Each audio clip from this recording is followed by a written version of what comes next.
Inaprubahan na ng Senate Committee on Finance ang 44.26 billion pesos proposed budget ng Aquino Administration para sa Conditional Cash Transfer o CCT.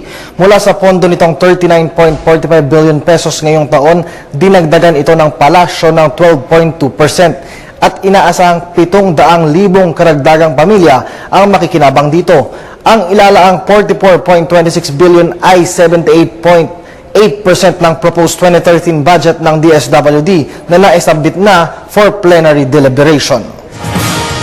Sa iba pang balita, natagpuan na ang makina ng bumagsak na Piper Seneca plane na sinakyan ang grupo ni DILG Secretary Jesse Robredo. Ito ang kinumpirma ni Philippine Coast Guard Bicol District Commander Commodore Joel Garcia.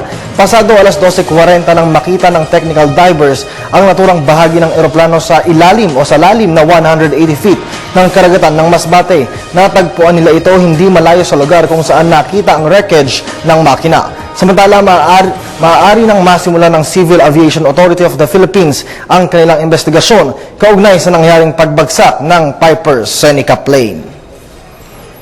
At yan ang mga balita sa oras na ito. Mag-login lamang sa aming website www.ptbnews.ph para sa iba pang karagdagang balita.